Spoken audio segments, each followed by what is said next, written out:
Good morning, ladies and gentlemen, esteemed guests, advisors, staff, and fellow students. We are Team A, and we are very honored to be presenting our project today. I am Dermin from Singapore. I'm Kento from Japan. I'm Mintra from Thailand. I'm Maki from Japan. And our advisors are Dr. Ng from Malaysia, as well as Narita Sensei from Japan, who is unable to be with us today. Okay, so we will begin our presentation now.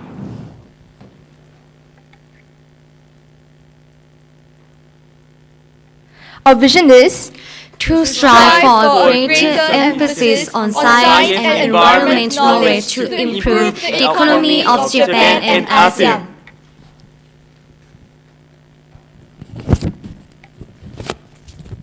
So now I will talk about our experience and findings during this program.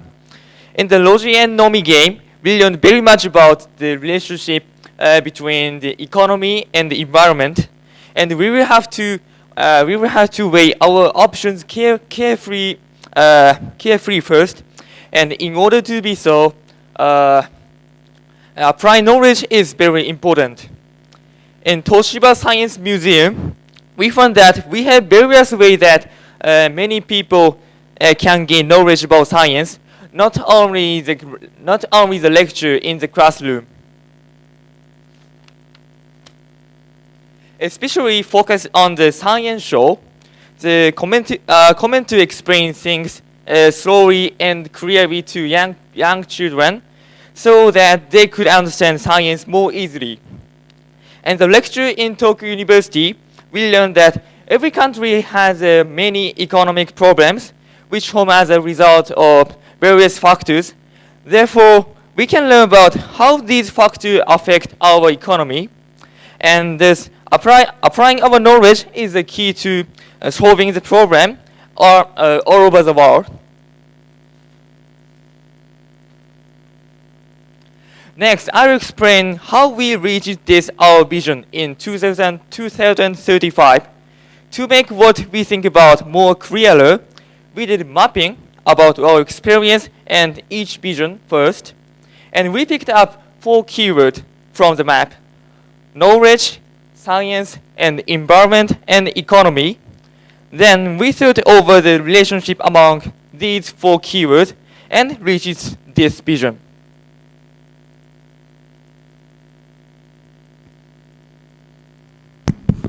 And here are these 4 keywords. First, knowledge. Building block of systems can be used to improve human lives. And the second one, science, foundation of technology, which is an essential part of human lives nowadays. And the third one, environment, reduce the occurrences of disasters. For example, floods, droughts, fire deaths, reduce economic losses suffered due to disasters. And then the last one, economy, can enjoy a higher standard of living. Economic gain can also be used as a resource to invest and reinvest in even more areas of the society. Our group has decided to divide the 20 years into 2 phases. Each phase is 10 years. That is 2015 to 2025 and 2025 to 2035. For the period 2015 to 2025, we had a few proposals. Firstly, after one starts working, he will donate to the school on a voluntary basis, and this money will fund the education of poor children. Secondly, we can promote online learning by improving the accessibility to the internet, as well as teaching children how to use it. Thirdly, we can have science shows and museums in school and science field trips for primary students. From 2025 to 2035, society will need invest more resources in online learning because it is a foundation of virtual learning. So, before I move on to virtual learning, I would like to ask everyone to just close your eyes and imagine what I'm about to say. So, right now, okay, close your eyes, everyone, close your eyes. And then imagine that you are going to sleep, close your eyes. Breathe in, breathe out. Okay, so now you are at home. But you're able to turn on this device that allows you to be in this conference hall right now. You can see what is going on, you can see everyone, but you're at home. And this is what I call virtual learning. This is virtual technology, something that might already happen in the future. And in fact, it is already happening now. I think, if I'm not wrong, scientists are actually working and trying to find out ways to apply this technology in the gaming sphere. So, what is the difference between online learning and virtual learning? For online learning, electronic devices are used as a tool. So that means when you do online learning, you are using the computer, yes, your physical body still stays in the present world, and your mind also stays in the present world. But for the other one, virtual learning, your mind and the electronic device merge into one. It's almost as if you are in the present world, but you can think in a different world. And this is really exciting because with technological advancements, we can optimize the use of sophisticated tools of learning in a cost-effective manner. This means that everyone, especially people in the developing countries, can have access to this technology. With this technology, we can improve the accessibility to education.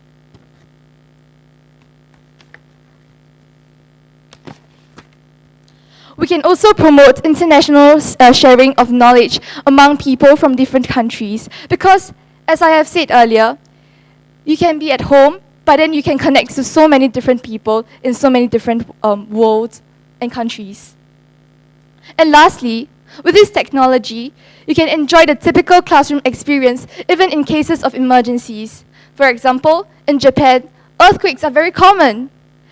Well, even if your area is not affected by the earthquake, sometimes it might cause traffic congestion and it's very hard for class to continue. And this is why we need this technology so that even in this sort of situations, classes can still continue and then students can still learn. This would mean increased productivity. This does not only just apply to students. In fact, this technology can affect governments, adults, workers, businessmen, everyone. Because even with this kind of emergencies, you can still do your things in your office, in your everywhere, right? It's amazing. So, moving on to the next slide. We need to understand that this concept is still rather intangible, and that is why, before we can get to virtual learning, we must first ensure that we build the foundation of virtual learning, which is online learning. Hence, we propose the following action plans that each of us can take.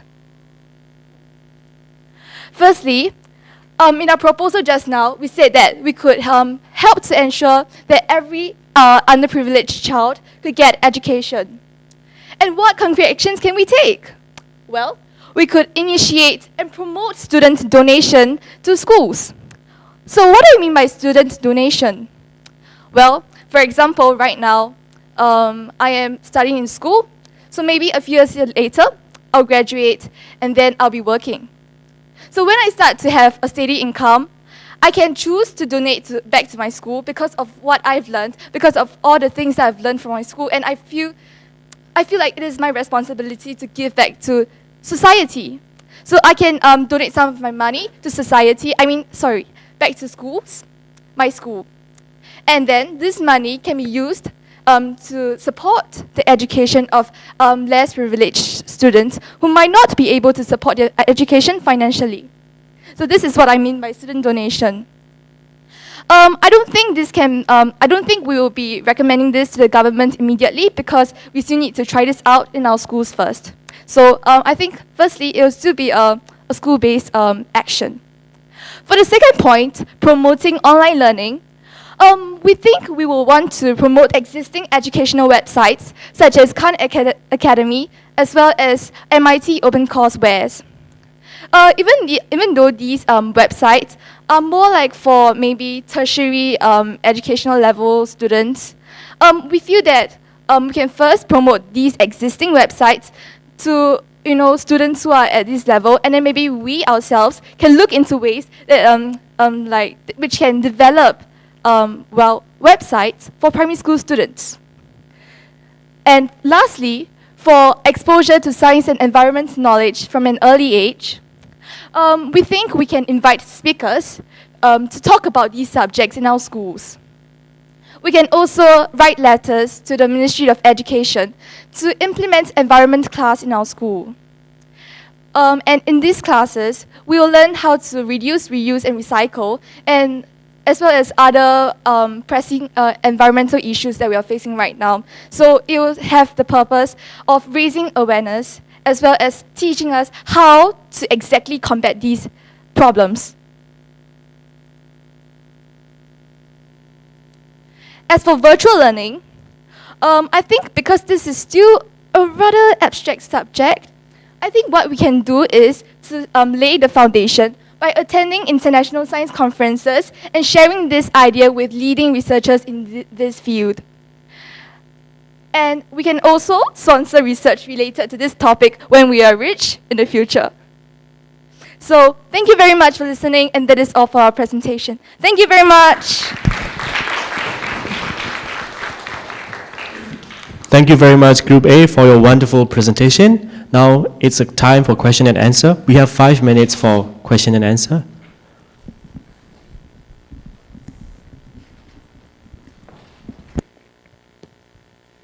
Thank you very much for a very unique presentation. Thank you. I think you made a most unique presentation in terms of like introducing virtual new technology to education in the future, which is nice. As myself, I'm teaching computer science at university, and I always ask this kind of question to the students. So it could be really tricky question, but I want to ask something. If you have this kind of virtual console, so you can see a lot of things through the something, display or something in front of you, you can go to anywhere you want to go within a few seconds through the virtual console. That makes a lot of experience to study or even learning things. Then, if you have that kind of console and educational materials, do you still come to Japan for exchange program, or you stay in the virtual console? That's one question, very interesting. How do you answer? Oh, thank you very much for the question. Indeed. I think next time when we have this kind of technology, it is really up to the individual to decide what to do. So I think now with computers, a lot of children just stay glued to the screens and they never go out to play. And that is why you have more and more nearsighted people like me in developed countries. So I think next time with this kind of technology, it is very important for parents and for teachers to emphasize the importance of still going out and of communicating with other people, interacting with other people, so that we can stay human. To give into this kind of technology is to lose our humanity. So we must still keep on, passing on this good practice of attending conferences physically, I think, yes. Yeah, that could be a good answer too, but I would like to add one question, one comment probably. Yes, If you arrived at Narita, Haneda, Narita. Narita sensei? Narita Airport or Haneda sorry. Airport? Sumimasen. Narita Airport, right? Hi. Oh, sorry. Did you notice Yes. there was some kind of slightly interesting smell at the airport? That happens everywhere in the world. If you go to overseas, you smell some kind of different smell you've never seen. Like if I go to Shanghai, I smell something from food or something. That's the first step of learning foreign culture. So that's something you can't see on the virtual console. So the real education, real world education is much, much richer the virtual console, even if the technology advances. That's something we have to always remember in the future. I agree with but you. That's one point of view, I guess. But, Yes, that's yes, a I comment. Thank you very completely much agree with for the you. interesting, Thank you very unique much. presentation. Any more question, please? Professor Nishizawa? Very much for a very interesting presentation, and I see a lot of benefit in virtual learning. Thank you very But at much. the same time, people have to go out and meet people, talk to people, and sense some smell. Very important to stay in the real world. This might be a tricky question. Well, all the presentations are very forward-looking, talk about future, how to improve the future. But could we learn from the past as well? What do you think about the history part? This is totally maybe out of the context, but I'd like to know how you view the history. Thank you. Thank you for the question. So as a history, actually, I study history in school, and I feel that, well, history is definitely very important. And actually, in fact, the more we advance, the more we need to look back on the past, because I think when we first start out as a human race, we retain a lot of our original biological properties, the way we think, and all that. So when we become more advanced, it's very easy to just always think about how we can do things faster and more efficiently, but we're never thinking about how we can still retain our original virtues and things that we treasure and we see as very important things as a human being. So, sorry, may I just ask for the question again about history? I didn't quite understand it. I think in order to make the better future, I think people can learn from the past experience of human being or society. That's my point. But Oh, okay. Then, if this is the question, then maybe I think from history we usually analyze the kind of societies back then. Like maybe we analyze why revolutions happen. What is it that caused people to want to remove the government? So maybe I think it's very interesting. Maybe next time with this kind of technology, we might not have a government, or maybe everyone will be very intelligent, or maybe everyone wants to be at the very top. So maybe even at that time, studying history might not help at all, because this is the first time that human beings are experiencing such a major change in the entire human course of history.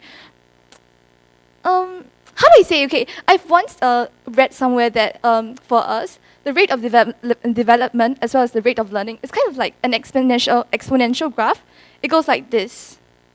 So at first, when we first start out as maybe Homo sapiens, very just apes, monkey-ish creatures, we are just developing at this very gradual, gentle slope, not really learning much. So at that time, it's very easy for us to just study history and then apply whatever that has been done in the past to the current future, the current present. But now, we're maybe at this stage, right? This is the graph, and then we are here. And it's kind of getting steeper and steeper,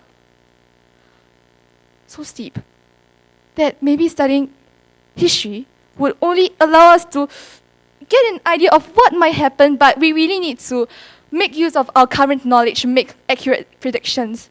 So maybe what I'm trying to say that it is no longer enough to just rely on past events. We also need to make use of our current experiences to make good decisions. Sorry, I hope that answers your questions.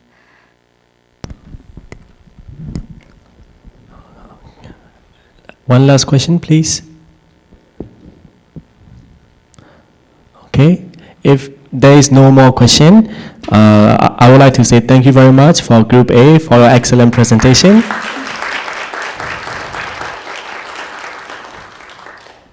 Thank you.